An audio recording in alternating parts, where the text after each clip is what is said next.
ఏటా వైశాఖ శుద్ధ దశమి నుంచి వైశాఖ బహుళ పాడ్యం వరకు స్మార్త ఆగమ రీతిలో ఆపస్తంభ సూత్రం రీతి అన్నవరం శ్రీ వెంకట సత్యనారాయణ స్వామి వారి కళ్యాణ మహోత్సవం వైభవంగా జరుగుతుంది. అన్నవరంలో స్వామికి జరిగే కళ్యాణోత్సవాలని అన్నవరం సత్యదేవుని బ్రహ్మోత్సవాలు అని అంటారు.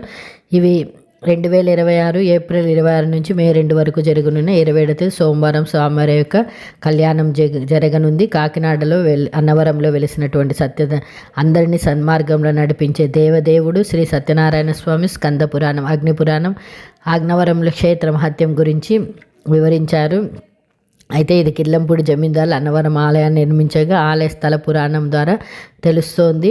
ఇక్కడ మేరు పర్వత పుత్రుడు రత్నకుడి పరమాత్మ తన భుజాలపై మోసే భాగ్యాన్ని ప్రసాదించమని తపస్సు చేశాడు. అంతటా శ్రీ మహావిష్ణువు తన భక్తుని అనుగ్రహించదలిచి ఔషధాలకు నిలయమైన అంకుడు చెట్టు మొదట్లో విగ్రహ రూపంలో వెలిసి భక్తుల పాలిట కొంగు బంగారమై విరాజిల్లుతున్నాడు.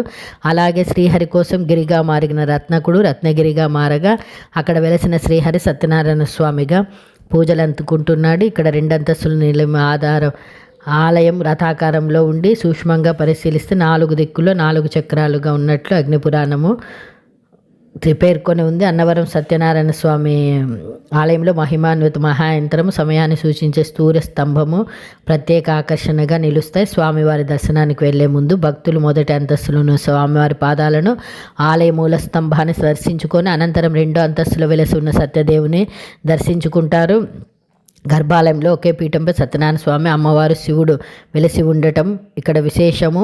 శ్రీమన్నారాయణ మరో రూపమే వీర వెంకట సత్యనారాయణ స్వామి సత్యానికి సాక్షిభూతుడు. ఈ క్షేత్రంలో వెలిసిన అమ్మవారిని అనంతలక్ష్మీదేవి అని అంటారు. స్వామితో కలిసి జోడించి చెప్పేటప్పుడు రమా సత్యవతి, లక్ష్మి, అనంతలక్ష్మి అనే వ్యవహారిక నామాలు జోడించడము ఇక్కడ విశేషం. అన్నవరంలో స్వామి త్రిమూర్తులు నిక్షిప్తమైన స్వామి త్రిమూర్తాత్మకంగా భాసిల్లుతున్నాడు.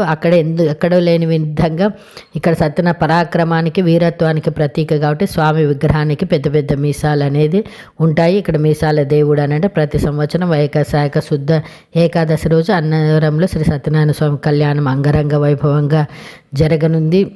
అయితే 5 రోజుల పాటు స్వామివారి కళ్యాణంలో మొదటి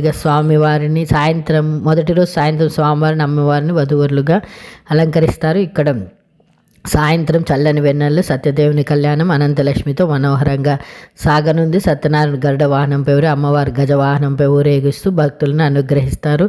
ఇక్కడ స్వామివారి వివాహం సాక్షాత్తు శ్రీరాములే పెళ్లి పెద్దలుగా వ్యవహరించడము విశేషము. ఈ వీడియో నచ్చితే తప్పకుండా లైక్ చేయండి.